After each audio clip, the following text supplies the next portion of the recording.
ఏ పని చేయనంత మాత్రాన ముక్తి వస్తుంది అనుకోవడము మౌఢ్యం. గురుగారు అంటే ఏమిటి? అంటే ఆత్మ ప్రకాశానికి పని చేయకపోతే ముక్తి వస్తుంది, ముక్తి రా అదే అని కాదు కదా ఇక్కడ. అంటే ఏ పని చేయకపోతే ఆత్మ సాక్షాత్కారం వస్తుందా అని చెప్పేసి అంటున్నారు గురువుగారు ఇక్కడ. అంటే సహజంగా ఉన్న దానికి ప్రయత్నం అవసరం లేదు, ఎప్పుడు ఉండే దానికి ప్రయత్నం అవసరం లేదు. దేనికి ప్రయత్నము అంటే ఈ ఇది నిశ్చలత్వానికి ప్రయత్నము, అంటే మనసు బయట పోకుండా ఉండడానికి ప్రయత్నము. ఏదైతే ఈ అబద్ధమైన సంసారము, అబద్ధమైన ప్రపంచాన్ని చూస్తూ దాన్ని నిజం అనుకొని దాని వెంట పరిగెడుతున్నాడు కాబట్టి దానికి ఆలోచనలు అవసరమే. కానీ ఇక్కడ సహజంగా ఉన్న దానికి అవసరమే లేదు. అంటే ఎటువంటి ప్రయత్నం అవసరం లేదు, ఎటువంటి ఆలోచన దానికి అవసరం లేదన్నమాట. కాబట్టి ఇక్కడ అంటున్నారు అంటే అంటే ఏది వచ్చినా ఇప్పుడు సహజంగా సిద్ధించి ఉన్న దానికి ఏమనుకున్నా కూడా అక్కడ వ్యక్తిత్వం వచ్చేస్తుంది. అంటే మనసు వచ్చేస్తుంది. ఏ భావన వచ్చినా కూడా, ఏది అనుకున్నా కూడా అక్కడ మనసు వ్యక్తిత్వం వచ్చినప్పుడు అది దానికి అడ్డే అవుతుంది. ఇప్పుడు సహజంగా మనము గాఢ నిద్రలో అక్కడ ఎటువంటి ఆలోచన లేవు, సంసారం లేదు, ప్రపంచం లేదు. అక్కడ ఏమై ఉంది అంటే వృత్తిరాహిత్యమే సహజంగా తనకు తానుగా ఉంది అది. మళ్ళా తర్వాత మెలకుడిన తర్వాత మళ్ళా ఈ అబద్ధమైన ప్రపంచాన్ని చూస్తూ నాది నేను అనుకుంటూ మళ్ళా ఆలోచనలు వస్తున్నాయి. కాబట్టి ఇక్కడ నిశ్చలత్వానికి ప్రయత్నము తప్ప, మనసు బయట పోకోకుండా అంతర్ముఖం అవడానికి ప్రయత్నం తప్ప, సహజంగా సిద్ధించి ఉన్న దానికి ప్రయత్నము అవసరమే లేదు.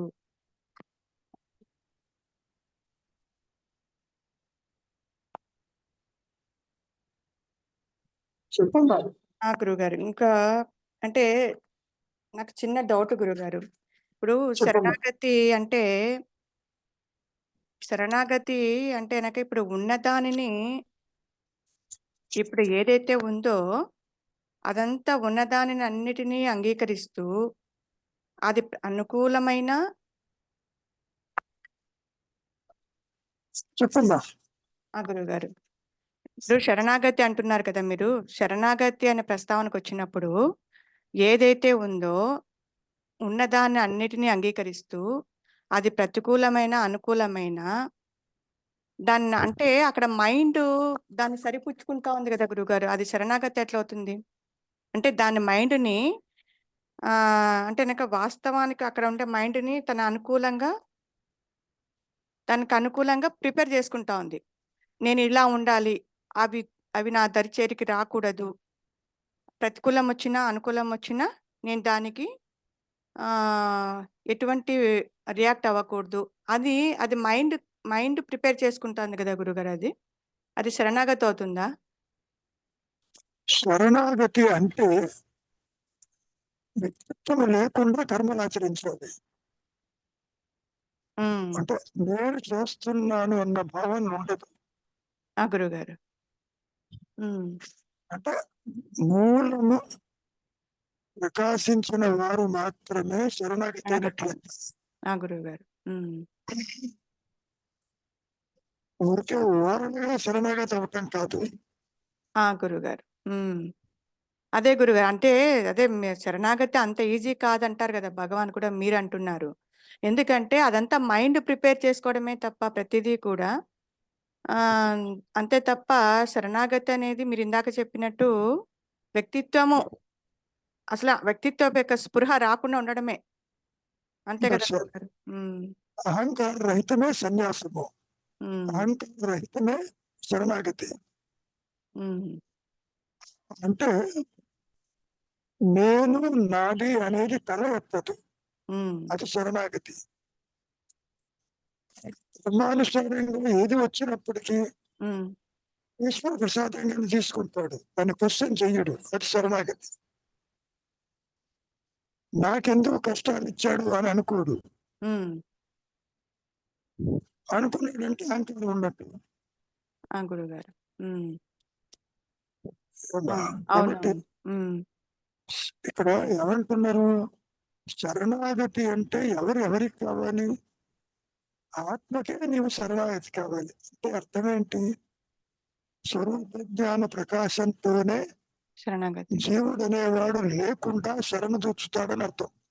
ఉమ్, గురుగారు. దేహం కనపడుతుంది, ఉమ్, ఉమ్, జగత్తు కనపడుతుంది, ఉమ్, ఊరికే ఓరల్ గా చెప్పుకునేది కాదు శరణాగతి. శరణాగతి. ఉమ్, ఆ మాట కూడా మహర్షి అన్నారుగా.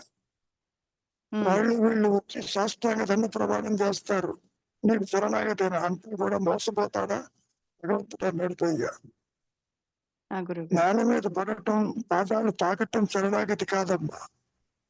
మరి అట్లయితే మరి భక్తి, ఈ వైరాగ్యం ఇవన్నీ కూడా మరి అమ్మా భక్తి జ్ఞానం రెండు ఒకటే. భక్తిలో ఏమిటి? ఉమ్, అంతా భగవంతుడు అదే. చూసుకుంటున్న తనేమీ లేదంట. ఉమ్, అది శరణాగతిగా. గురుగారు. ఏమ్మా అంటే ఆ నేననేది శరణా చెప్పమ్మా. అంటే ఇప్పుడు భక్తి గాని, వైరాగ్యం కానీ ఇవన్నీ కూడా ఎవరైతే పూర్తిగా స్వరూప జ్ఞానం కలిగిన తర్వాతనే దాంట్లో నిలబడగలుగుతారే కానీ అమ్మా, వ్యక్తిత్వం ఉన్నదా లేదా అనేది పాయింట్. గురుగారు. ఉమ్, నాది నీది అనే భేదం ఉన్నదా లేదా అనేది పాయింట్. ఉమ్, శరణాగతి పొందినటువంటి జీవుడు భేదాన్ని చూడడు, ఉమ్, గురు. ఇండికేషన్. ఉమ్, ఉమ్, అన్యత్వాన్ని గుర్తించడు, కష్ట సుఖాలను గుర్తించడు, ఉమ్, ఇతరులను గుర్తించడు. ఇట్లా నువ్వు వేరు, నేను వేరు వాళ్ళు ఉమ్, గురు. భేదాన్ని చూడడు. ఉమ్, స్త్రీ పురుష భేదము, ఉచ్చనీచ భేదము, ఉమ్, ఉమ్, వీడు చదువుకున్నాడు వీడు చదువుకోలేదు ఉండదు. గురుగారు. ఉమ్, ఏమ్మా? అవునవును. ఉమ్, అంటే వ్యక్తిత్వంతో శరణాగతి ఓరల్ గా అవ్వటం కాదు ఇది. Um, um, it is not a declaration of surrender. No. గురుగారు. ఉమ్, నీ యొక్క సహజత్వము ప్రకాశించిన స్థితిలోనే జీవుడు శరణు పొందినట్టు లెక్క, ఉమ్, లేకపోతే లేదు. గురుగారు. ఉమ్, సన్యాసం అన్నా, ఉమ్, శరణాగతన్నా, ప్రిపరేషన్ అన్నా, కైవల్యం అన్నా అంతా ఒకే రీతిలో చెప్పుకున్న మాటలు. గురుగారు. ఉమ్, ఏమ్మా? అది గురుగారు. గట్టింది క్లారిటీ. క్లారిటీగా ఉంది, క్లియర్గా ఉంది గురుగారు. ఆ మధ్య ఒకటి చెప్పారు కదా కథ కూడా. 20 days పెట్టి ఒకడు ఉన్నాడు ఆశ్రమంలో. భగవాన్ నీకు నేను శరణాగతి అయినాను, ఉమ్, ఇంతవరకు ఆత్మప్రకాశం కాలేదన్నాడు. ఉమ్, శరణాగతి అయితే కాలేదని చెప్పేవాడు ఉన్నాడు లేడుగా, కాలేదు బొమ్మన్నాడు. ఉమ్, ఉమ్, అవును గురుగారు. ఇన్ఫాక్ట్ శరణాగతి అనేది అహంకారంతో చేసేది కాదు. ఉమ్, మనం చెప్పుకోవటానికి ఆ మాత్రము మూల్యము చెల్లించక తప్పదన్నాడు మహర్షి. ఉమ్, ఎవరు చెల్లించాలి? లేనివాడు చెల్లిస్తాడా? ఎలా చెల్లిస్తాడు? ఉమ్, కాబట్టి ఆ హయ్యర్ పవర్ చూసుకుంటుంది. అదే.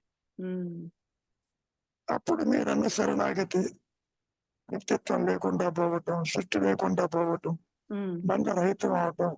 ఉమ్, లేని వాడికే ఇన్ని శాస్త్రాలు, ఉమ్, ఇన్ని బోధలు. ఏమ్మా? అవును గురుగారు. ఉమ్, ఇవన్నీ మాయాబోధలే తల్లి, ఇవేం సత్యమేం కాదు. అవును. ఉమ్, ఇవన్నీ కూడా మాయాబోధలే. ఉమ్, ఏమైనా రవి, ఏం గురువు ఆలోచిస్తున్నావు గారు. ఇంకా? చెప్పు.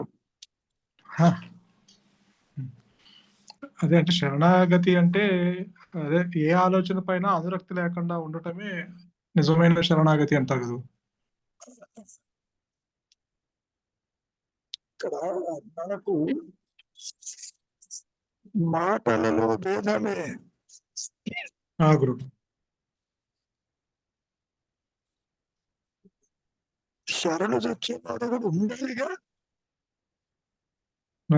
అవును, వాడు లేడు అసలు. ఉమ్, చివరికి ఏమన్నారు, ఆ ఆత్మకి నీవే శరణాగతి అన్నాడు. పైగా ఉమ్, ఆత్మ అంటే ఏంటో తెలియదు, శరణాగతి ఎట్లా అవుతాడు? కాబట్టి అల్టిమేట్ గా స్వరూప జ్ఞాన ప్రకాశంతోనే ఈ మాటలన్నీ వస్తాయి. ఆ హయ్యర్ గురుగారు. పవర్ కి శరణాగతిగా చూసుకుంటుంది. వీడి చేతుల్లో ఏది ఉండదమ్మా, అది నడిపిస్తుంది. అదే అంటే వీడికి ఏ మార్గము లేదు కదా గురువు గారు. అంటే వీడికి ఉనికి లేనివాడు ఏం చేసినా అది దాని వల్ల ఫలితం రాదు కాబట్టి ఇక వాడు అల్టిమేట్ గా మళ్ళీ తన స్వరూపానికే ఆ ఉచిత శక్తికే వాడు ఆశ్రయించాల్సిందేగా. వాడు ఇంకా వేరు మార్గం లేదు కదా. తనంతట తాను ఏదీ చెయ్యలేడు, అవును. చేసినట్టుగా కనిపిస్తాడు. గురువు గారు. ఒక పనిముట్టు చేతికి శరణాగతిగా అమ్మంటే ఎలా ఉంటుంది, అట్లా ఉంటుంది ఇక్కడ. ఉమ్, ఇప్పుడు ఒక పనిముట్టుని నేను నిప్పులు వేసిన, నీళ్ళు వేసిన, పెట్టేసిన క్వశ్చన్, అవును గురువు గారు. మరి నువ్వు క్వశ్చన్ చేస్తున్నావు, అంటే వీడు ఎందుకు నాకు క్వశ్చన్. ఎన్ని భగవంతుడు. గురువు గారు. అవును.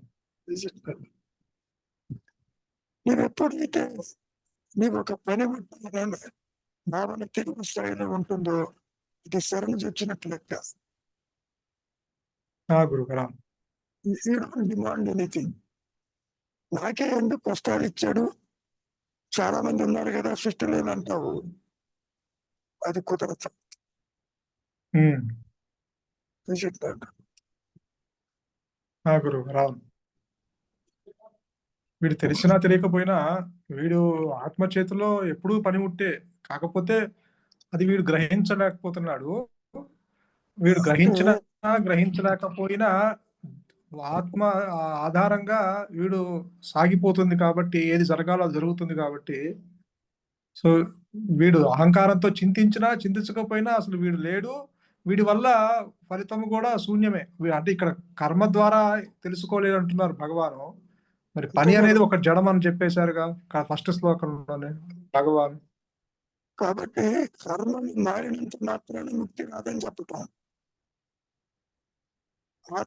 మౌనంగా ఏమి ప్రమాణం కాదు.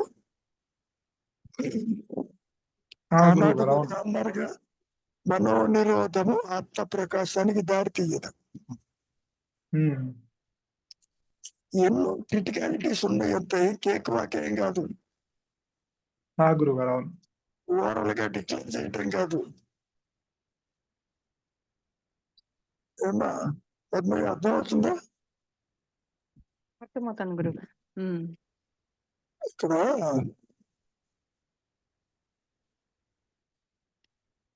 వ్యక్తిత్వము లేశ మాత్రం తలెత్తకూడదు అని శరణాగతి. మంచి అయినా చెడైనా సమదృష్టి కలిగి ఉంటాం శరణాగతి. ఇది కావాలి అది వద్దు అనకపోవడం శరణాగతి.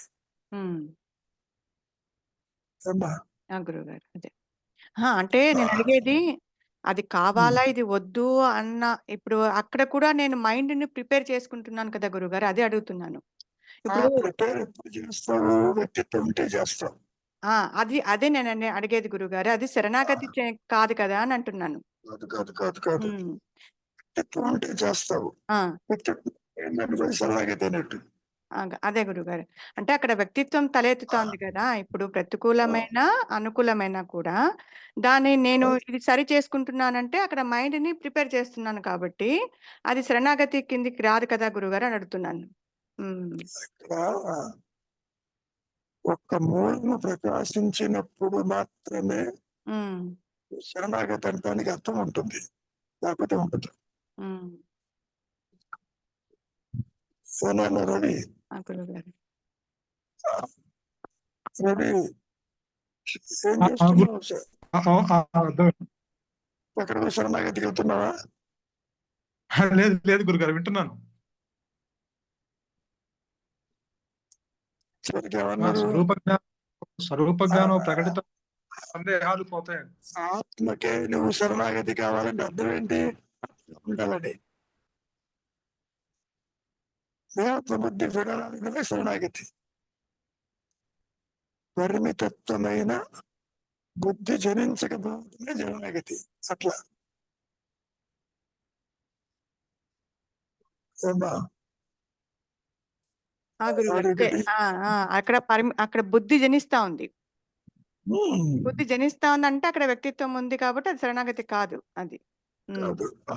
ఉమ్, చివరికి ఏం తేలుతుంది? అసలు శరణించేవాడు లేడు, ఉన్నదే ఆత్మ. ఉమ్, అల్టిమేట్ గా అదే ఉంటుంది. గురువుగారు. లేనివాడు ఉన్నట్టుగా కనపడతాడు కాబట్టి um, surrender to the higher power అన్నాడు.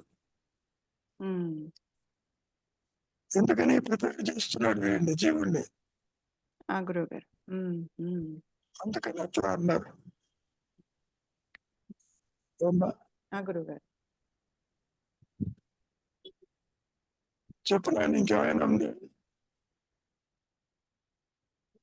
గురుగారు అదే అంటే మళ్ళీ భగవాను నీకు పూర్తి శరణాగతి సాధ్యకపోయినా కొంచెం పాక్షికైన శరణాగతి చెందు. ముందు పాక్షిక శరణాగతి మొదలు పెడితే అది పూర్ణ శరణాగతికి దారి తీస్తుంది అంటే అర్థము, ముందు వాళ్ళ భావాలు అంటే నాకన్నా ఒక ఉచిత శక్తి ఉంది, అది నన్ను నడిపిస్తుంది, అది ఎలా జరిగితే ఆ ఈశ్వర ప్రసాదంగా ఫలితాలు ఏదొచ్చినా సరే అనుకూలమైన ప్రతికూలమైన అది ఉన్నది ఉన్నట్టుగా స్వీకరిస్తూ అది ఎటు నడిపిస్తే మీరు అంటారు కదా గురుగారు, అంటే అంటే అవంతా సహజ కాకపోయినా ముందు ఆ భావాలు పెంచుకుంటూ వెళ్తే అది కూడా the self that does everything కదా.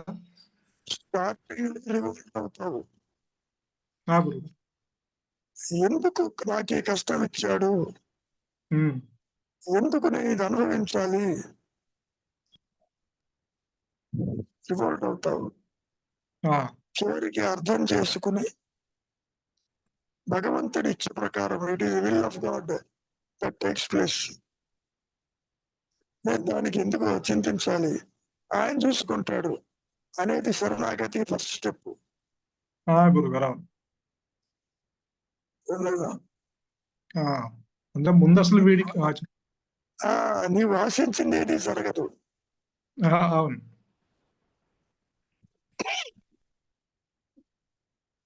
చెప్పినాడు. గురుగారు ముందు అసలు వీడికి ఉనికి లేదు, వీడు నేను ఆత్మ చేతిలో ఒక పనిముట్టు అన్న ఒక భావం తీవ్రంగా ఉన్నప్పుడు అది కూడా రాదు నాయన తేలిగ్గా. రాదు గురువు గారు.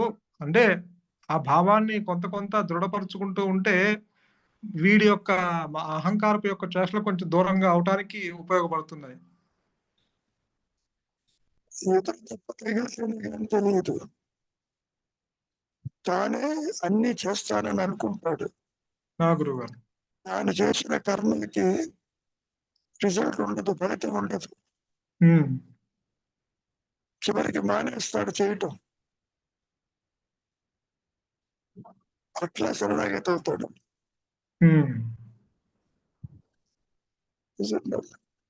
గురువు గారు చాలా విచిత్రంగా ఉంటుంది.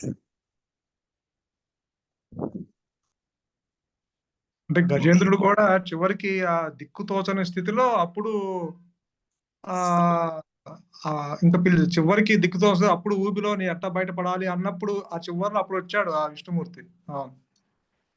అప్పటిదాకా తన ప్రయత్నం చేశాడు, ఇక నా ప్రయత్నం ఇంకా నా ఏమీ లేదు, ఇక నా వల్ల కాదు అన్నది దృఢపరుచుకొని ఇక అప్పుడు ఆ చివరి పూర్తి శరణ ఆ భావంతో పిలిస్తే అప్పుడు వచ్చాడు అప్పుడు ఆ విష్ణుమూర్తి. అప్పటిదాకా కదలలేదు.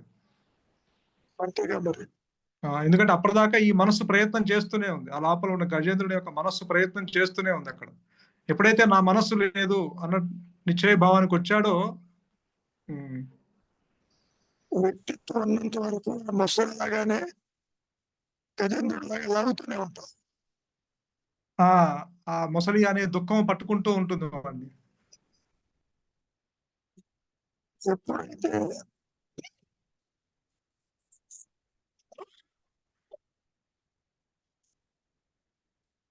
పూర్ణ శరణాగతి అవుతావో గురు అవును చూసుకో. అవును గురు. అంటే వీడు అంటే వీడు పూర్తిగా మనస్సును వదలలేడు కాబట్టి ఆ మనస్సు నేననే ఆ మూల తలంపు తనకు తానుగా బయటపడలేడు కాబట్టి ఆ భగవంతుని అనుగ్రహంతోనే అది బయటపడతాడు కాబట్టి అప్పటిదాకా ఈ మీరు అన్నట్టు ఆ ఆ దుఃఖం ముసలనే పట్టుకున్న ఆ దుఃఖాన్ని నుంచి బయటపడలేడు. ఆ తంటాలు పడుతూనే ఉంటాడు ఈ జీవుడు. ఉమ్.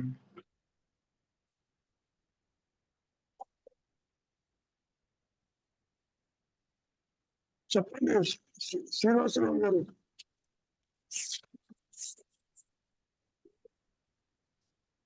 అదేనండి.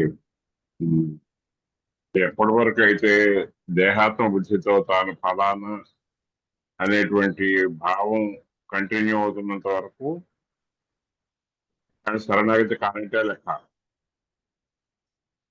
ఎప్పుడైతే శరణాగతి అయ్యాడో తను తాను మర్చిపోవటం, తను అన్యంగా ఉన్నాను అనే ఫీలింగ్ ఉండదు. అప్పుడు ఉన్నది విచిత్ర శక్తి ఒకటే, అది మాత్రమే ఉన్నది. నేను దాంట్లో పనిముట్టును అన్నా కూడా రెండోది ఉన్నట్టే. ఉన్నది ఒకటే అన్నప్పుడు ఈ నేను పనిముట్టును అన్న జ్ఞానం కూడా ఉండటానికి వీల్లేదు. తాను ఒకటి ఉన్నాను, తన పైన విచిత్ర శక్తి ఒకటి ఉంది అని రెండు ఉన్నప్పుడు అక్కడ మళ్ళీ సరెండర్ అన్న మాట్లాడి ఉన్నది ఒకటే ఉంది, అదే నడుస్తుంది అన్నప్పుడు ఇంకా ఈయన ఐడెంటిఫికేషన్ అంటూ ఉండడానికి వీల్లేదు. ఇది కూడా పోవాలి. నేను ఒకటి ఉన్నాను, నా పైన ఒకటి ఉంది అనేటువంటి భేద బుద్ధి కూడా పోవాలి. స్వ ఇచ్ఛ ఉండడానికి వీల్లేదు. ఈశ్వరేచ్ఛే ఉన్నది, అదే నడుస్తుంది అని చెప్పి అనుకున్నంతసేపు శరణాగతి అయినట్టే. శరణాగతి అవటం అంటే విచిత్ర స్థితి ఒకటి ఉంది అని గమనించాలి, గుర్తించాలి. అంటే రెండు ఉన్నట్టే అప్పటికి శరణాగతి అవుతున్నాడు అంటే. తాను కాకుండా వేరే ఇంకోటి ఉన్నారు అనుకున్నప్పుడే శరణాగతి అవుతున్నాడు. అది పూర్తిగా అయిపోయిన తర్వాత ఇది లేదు అన్న సంగతి ఆత్మ ప్రకాశంతో ఇది సూర్యుడి యొక్క వెలుతురులో నక్షత్రాలు, గ్రహాలు ఇవన్నీ అలా పోయాయి కూడా కాంతి విహీనం అయిపోయినాయో అప్పుడు ఈయన పోతాడు. అప్పుడు దాకా ఉంటాడు.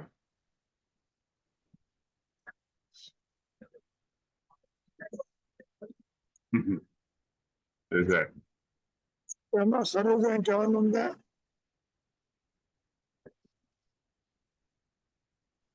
గురువు గారు, అసలు ముక్తి మన సహజ లక్షణం అని చెప్తారు కదా భగవాను. అది కోరుకోవడమే అసలు చాలా నవ్వులాట లాంటి విషయం అది. సో ఆ ముక్తి కోరుకోకూడదు, అసలు నువ్వు అదేను అని చెప్పారు. నిన్న మీరు చెప్పినట్టు శంకర భగవత్పాదులు చెప్పారు కదా, నిశ్చలతత్వే జీవన్ ముక్తి అని చెప్పారు.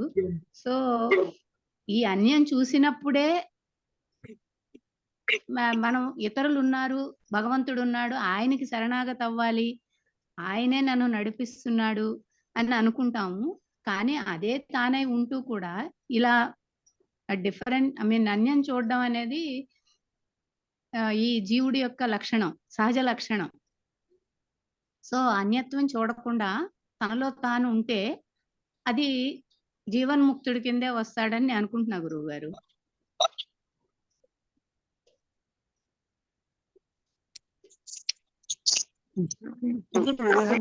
అజ్ఞాన జనితం, అవేం లేవు. గురువు గారు, జ్ఞానులు అజ్ఞానులు అంటూ ఎవరు లేరమ్మా.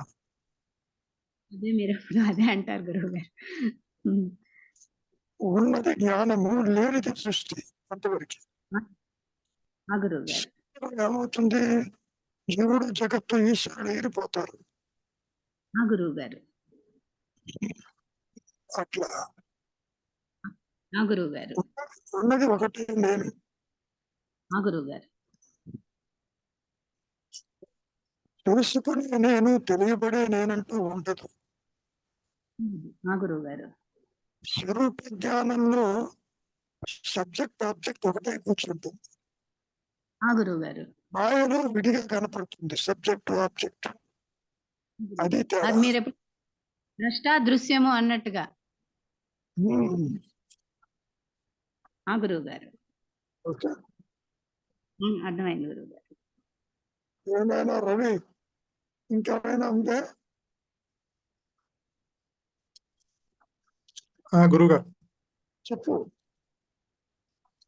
అదే అంటే అక్కడ అది నిజానికి మరి ఏ పని చేయనంత మాత్రాన ముక్తి వస్తుంది అనుకోవటం మౌఢ్యం అన్న అసలు ముక్తి అంటే ఇది అంతా ఆ మనస్సుని అక్కడ దగ్ధమయ్యే మనస్సుతో బయటకు వచ్చి చెప్తున్నారు కానీ నిజానికి ముక్తి లేదు, కర్మ లేదు, కర్మ ఫలితాలు లేవు కదా గురువు గారు. ఆల్రెడీ అది అసలు ముక్తి అనేది బయట నుంచి రాదు కదా. ఎందుకంటే బంధం ఉన్నవాడికే ముక్తి, బంధం లేకపోతే అసలు ముక్తి లేదు, లేకపోతే మోక్షము లేదు. ఇటు పక్క అజ్ఞానంలో ఉన్నవాడికి ఇదంతా చెప్తున్నారు. ఇంకో మాట ఏమన్నారు? Be still be the self అన్నారు. కాబట్టి మానేసి ఊరికే ఉండటం వల్ల కూడా ప్రకాశం కాదు. అది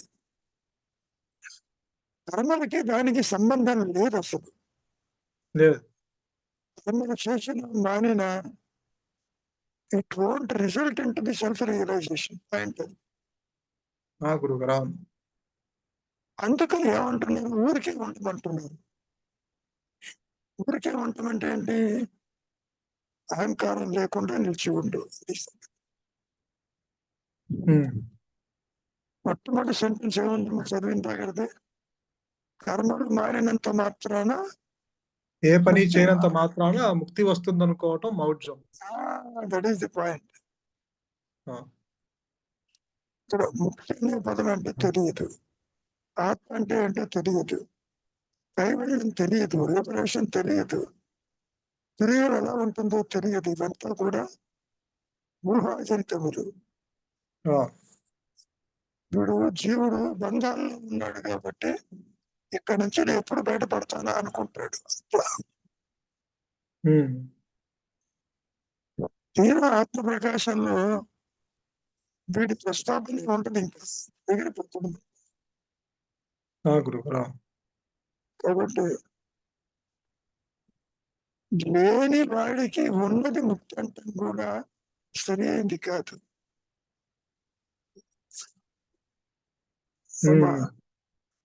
లేని పాముకి తాడు ముక్తి అంటే ఎలా ఉంటుందో ఇక్కడ కూడా అలాగే ఉంటుంది.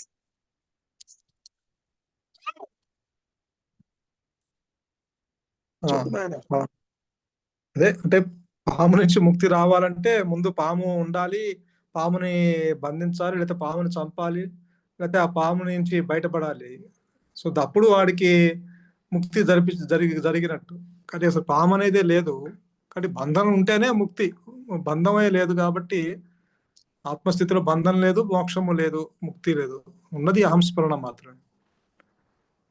అది ఆ జ్ఞాని ఆ దగ్ధబీజ మనస్సుతో ఇటు పక్క ఉన్న వాడికి, అడిగిన వాడికి చెప్తున్నారు భగవాన్, నువ్వు బంధం ఉంది అనుకుంటున్నావు కాబట్టి నువ్వు ముక్తి కావాలని కోరుకుంటున్నావు.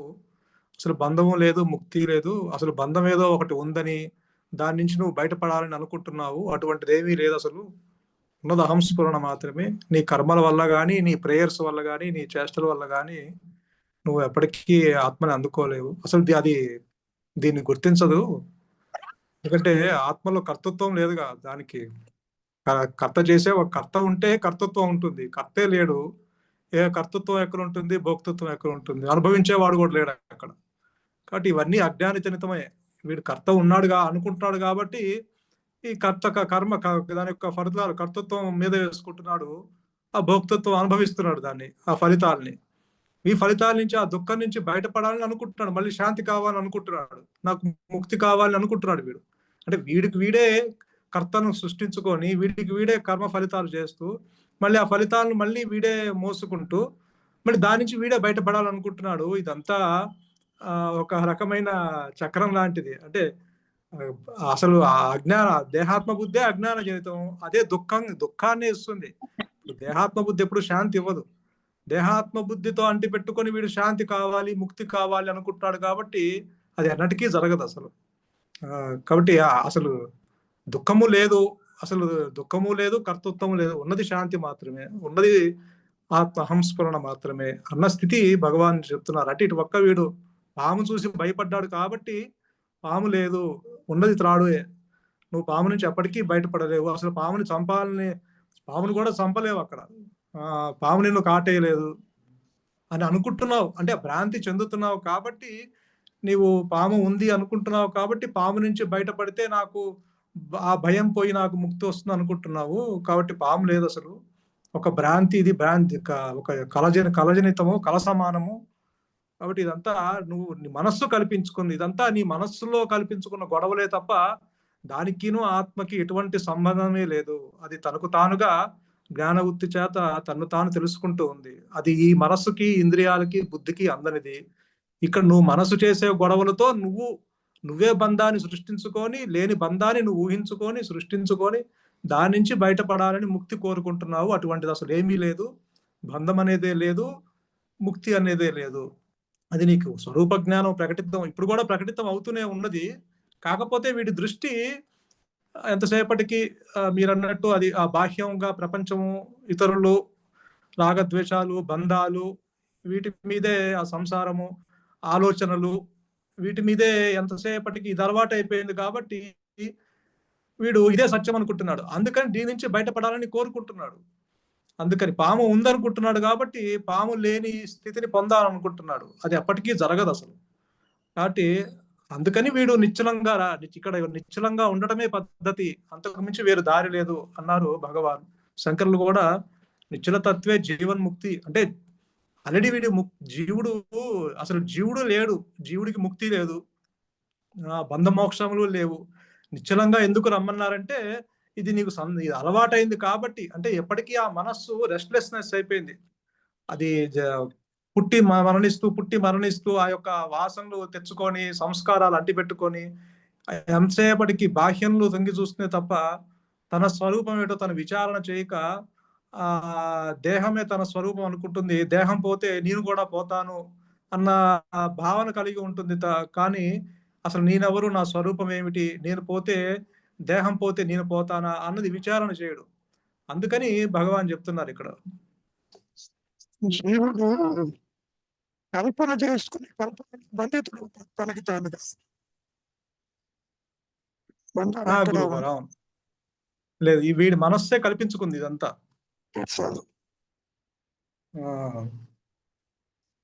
ఈ సంసారంలోనే పడ్డాను, ఇది నన్ను బంధిస్తుంది, బయటికి పోలేను, ఇవన్నీ కల్పించుకుంటాడు.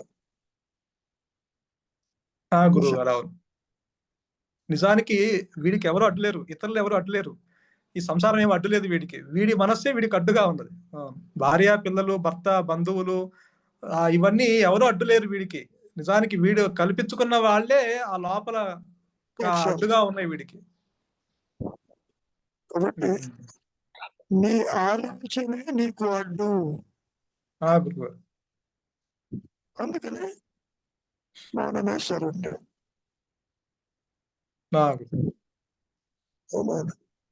అందుకని నిశ్చలానికి రమ్మంటున్నట్టున్నారు. ఇక్కడ ఆత్మని ప్రకాశింప చేయగలిగిన సామర్థ్యం ఎవరికి వేదిక బాయిలో. గురుగారు లేదు. ఈ ఆధారాన్ని పట్టుకుని ఏమని చెబుతున్నారు, నేను అడిగినంటున్నారు. పాయింట్ అది. ఆధారం అహంస్ఫురణై ఉంటే నువ్వు దేహంగా నువ్వు అదే అంటావు. అది అందరికీ అదే చెప్తుందిగా. చెట్టుకైనా, పుట్టకైనా, సృష్టికైనా, కొండకైనా నువ్వు ఆత్మ అని చెబుతున్నారుగా. గురుగారు దానికి తగ్గట్టుగానే భగవద్గీతలో కూడా కృష్ణ పరమాత్మ విభూతుల గురించి చెప్పాడుగా. వృక్షాలను, అశబ్దాన్ని, ఇదిగో జంతువులను, సింహాన్ని, నరుడు నేను రాజుని, ఇవన్నీ చెప్పుకొచ్చాడుగా. గురుగారు అవును. అంటే అన్నిట్లోనూ శ్రేష్టము, గొప్పదైన వాడిని నేనే అన్నది. అంటే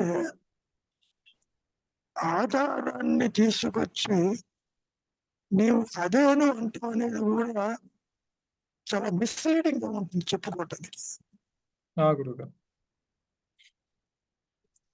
పాముకి ఆధారం తాడు, నీవు తాడు అని పావుకి ఎంత చెప్పినా ఉపయోగం లేదు. అవును. ఇక్కడ కూడా నాయన రవి, నువ్వు ఆత్మవి, ఏం కాదు, నీకు సంసారం లేదు ఎంత చెప్పినా నీ గోళ నీదే. ఈ మాట నీకు అర్థం కాదు. గురుగారు. అవును.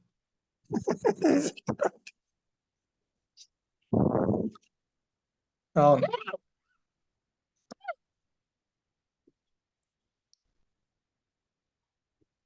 మహర్షి కూడా అదే మాట అన్నాడు. ఎవరు వచ్చినా కానీ నీవే అది, నీవే అది. అందుకని ఇది మింగుడు పడదు. గురుగారు. అవును.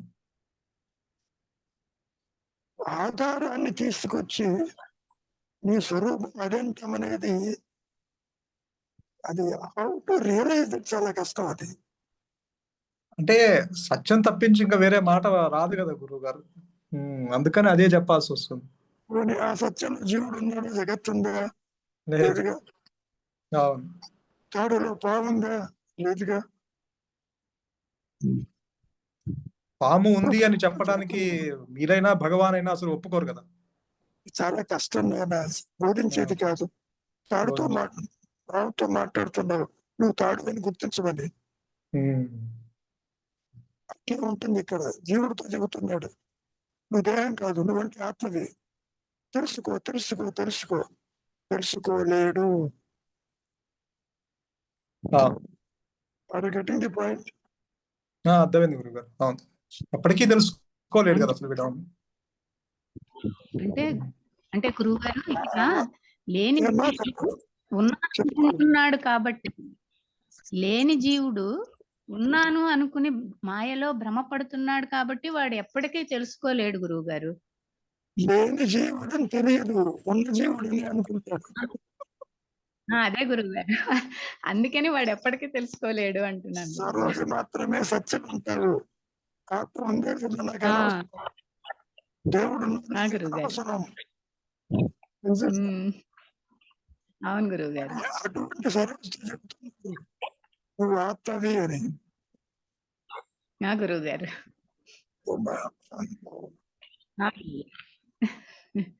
తెర మీద బొమ్మలు పడుతూ ఉంటే ఒక బొమ్మతో చెబుతున్నాడు, నువ్వు ఆత్మవి అని. ఆ గురువు గారు. అట్లా ఉంటాయి బోధలు. ఏమన్నా ఆ గురువు గారు. ఆ గురువు గారు. ఎప్పుడైనా తెర మీద పడ్డ ఒక్క బొమ్మ అయినా తెరైంది? లేదు. ఇది అసత్యం కాబట్టి అదృష్టం అయిపోయింది. అవును. అవును. అందుకనే జీవుడు బికమింగ్ ఆత్మ అవుట్ ఆఫ్ క్వశ్చన్. ఇది బాగా గుర్తుపెట్టుకోండి. ఆ గురువు గారు. No question of becoming. ఆ గురువు గారు. జీవుడు లేడు, ఉన్నది ఎరుక, అంతవరకు. సృష్టి లేదు, ఉన్నది కాన్షియస్.